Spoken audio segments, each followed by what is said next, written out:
Hello everyone, नमस्कार। हमारे YouTube channel में आपका हार्दिक स्वागत है। दोस्तों, विवाह पंचमी हिंदुओं का प्रमुख त्यौहार है। पौराणिक मान्यताओं के अनुसार त्रेता युग में इसी दिन भगवान श्री राम और माता सीता का विवाह संपन्न हुआ था। इस उत्सव को, इस दिन को खास तौर से नेपाल और मिथिलांचल में मनाया जाता है। इस दिन घरों और मंदिरों में उत्सव मनाया जाता है और भगवान श्री राम और सीता का पारंपरिक रूप से गठबंधन किया जाता है। इस दिन रामायण के बालकांड का पाठ करने की भी परंपरा है। अगर आपकी शादी में रुकावटें आ रही हैं या दिक्कतें आ रही हैं या आपका वैवाहिक जीवन सुखी नहीं है, तो आपको विवाह पंचमी की पूजा जो है वो विधि पूर्वक करनी चाहिए और व्रत रखना चाहिए और व्रत की कथा भी अवश्य सुननी चाहिए। तो आज की वीडियो में मैं आपको विवाह पंचमी की कथा सुनाऊंगी। तो वीडियो शुरू करने से पहले आपसे अनुरोध है, अगर आप इस चैनल पर नए आए हैं और पहली बार आए हैं तो इस चैनल को सब्सक्राइब कर दीजिए और बेल आइकन बटन प्रेस कर दीजिए ताकि आने वाली वीडियो देख सकेंगे आप सबसे पहले। और जिन्होंने चैनल सब्सक्राइब कर दिया है, यानी कि अपना प्यार इस चैनल को दिया है, उनका दिल से आभार, बहुत बहुत धन्यवाद। दोस्तों, इसी तरह इस चैनल को अपना प्यार देते रहिएगा और वीडियो को अंत तक ज़रूर देखिएगा ताकि कोई भी जानकारी छूट न जाए। तो आइए शुरू करते हैं। दोस्तों, विवाह पंचमी मार्गशीर्ष महीने के शुक्ल पक्ष के 5वें दिन मनाई जाती है और इस बार विवाह पंचमी 19 दिसंबर को है।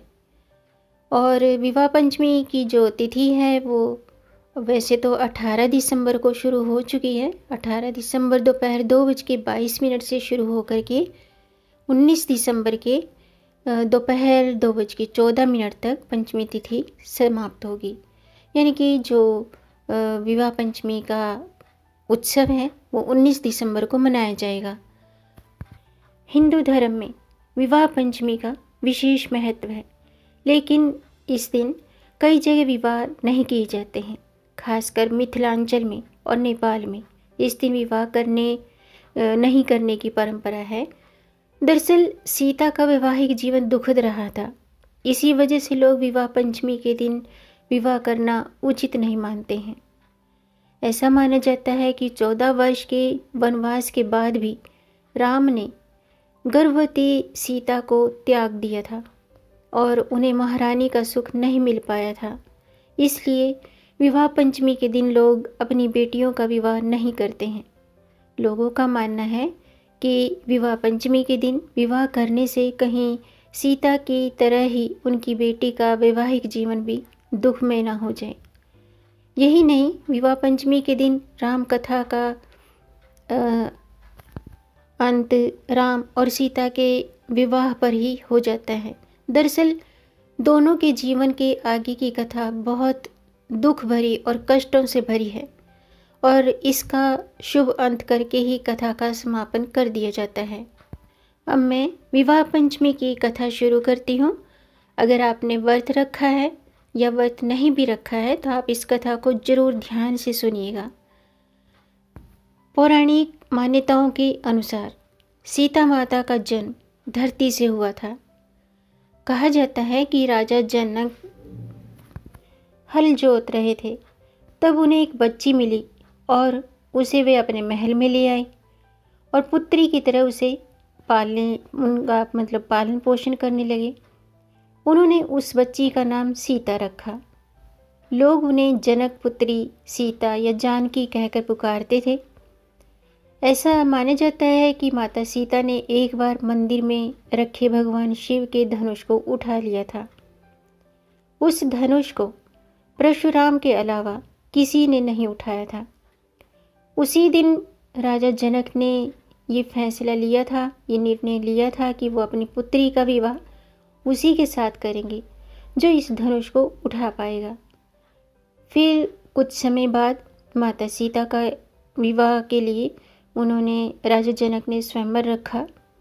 स्वयंवर में कई बड़े बड़े राजा महारथियों और राजकुमारों को निमंत्रण भेजा गया। उस स्वयंवर में महर्षि वशिष्ठ के साथ मर्यादा पुरुषोत्तम राम और उनके छोटे भाई लक्ष्मण भी दर्शक दीर्घा में उपस्थित थे। स्वयंवर शुरू हुआ और एक एक करके सभी राजा, धुरंधर और राजकुमार आए, लेकिन उनमें से कोई भी शिव के धनुष को उठाना तो दूर, उसे हिला भी नहीं सके। यह देखकर राजा जनक बहुत दुखी हुए और कहने लगे कि क्या मेरी पुत्री के लिए कोई भी योग्य वर नहीं है। तभी महर्षि वशिष्ठ ने राम से स्वयंवर में हिस्सा लेकर धनुष उठाने के लिए कहा था। राम ने गुरु की आज्ञा का पालन किया और एक बार में ही धनुष को उठाकर उसमें प्रत्यंचा चढ़ाने लगी, लेकिन तभी धनुष टूट गया। इसी के साथ राम स्वयंवर जीत गए और माता सीता ने उनके गले में वरमाला डाल दी। माना जाता है कि सीता ने जैसे ही राम के गले में वरमाला डाली, तीनों लोग खुशी से झूम उठे थे। यही वजह है कि विवाह पंचमी के दिन आज भी धूमधाम से भगवान राम और माता सीता का गठबंधन किया जाता है। इस दिन सबसे पहले उठ के स्नान करें, स्वच्छ वस्त्र धारण करें। इसके बाद राम विवाह का संकल्प लें और अब घर के मंदिर में भगवान राम और माता सीता की प्रतिमा स्थापित करें। अब भगवान राम को पीले और माता सीता को लाल वस्त्र पहनाएं और माता सीता को श्रृंगार की संपूर्ण चीज़ें अर्पित करें। अब रामायण के बालकांड का पाठ करते हुए विवाह प्रसंग का पाठ करें। इसके बाद ओम जानकी वल्लभाय नमः इस मंत्र का जाप कीजिएगा। फिर भगवान राम और माता सीता का गठबंधन करें। अब राम सीता की जोड़ी की आरती उतारें और आरती के बाद भगवान को भोग लगाएं। पूरे घर में ये प्रसाद सभी में वितरित करें और स्वयं भी इस प्रसाद को ग्रहण करें। दोस्तों, शास्त्रों में इस दिन व्रत करने की परंपरा है। विवाहित लोग और विशेषकर कुंवारी कन्याएं इस दिन व्रत रखती हैं, जिससे उन्हें सुयोग्य जीवन साथी की प्राप्ति होती है। माना जाता है कि यदि आप इस दिन व्रत रखकर माता सीता को सुहाग की सामग्री पूजा में अर्पित करते हैं तो इससे आपको सुखी वैवाहिक जीवन और अखंड सौभाग्य का वरदान मिलता है। ऐसे जातक जिनके विवाह में किसी भी तरह की बाधा आ रही है तो उन्हें विवाह पंचमी के दिन पूजा में सीताराम की प्रतिमा को भगवान सीताराम की प्रतिमा के सामने साबुत हल्दी चढ़ानी चाहिए और पूजा के बाद इस हल्दी को अपने पास में रख लेना चाहिए। इस उपाय से विवाह में आ रही सभी परेशानियां दूर होती हैं और वैवाहिक जीवन सुखी होता है। तो दोस्तों, आपको ये जानकारी कैसी लगी? अगर आपको ये जानकारी अच्छी लगी हो तो आप इसे लाइक ज़रूर करें और इस जानकारी को आगे बढ़ाकर अपनी फैमिली में, अपने फ्रेंड्स में ज़्यादा से ज़्यादा शेयर करें ताकि औरों को भी इससे लाभ प्राप्त हो। और अगर आपका कोई प्रश्न है या कोई सुझाव है तो कमेंट बॉक्स में ज़रूर लिखिएगा। मेरे चैनल को सब्सक्राइब ज़रूर कीजिएगा ताकि आने वाली वीडियो देख सकेंगे आप सबसे पहले। और वीडियो को अंत तक देखने के लिए आपका बहुत बहुत धन्यवाद। मिलेंगे नई जानकारी के साथ, तब तक आप खुश रहें, स्वस्थ रहें, अपना ख्याल रखें और अपनों का भी ख्याल रखें।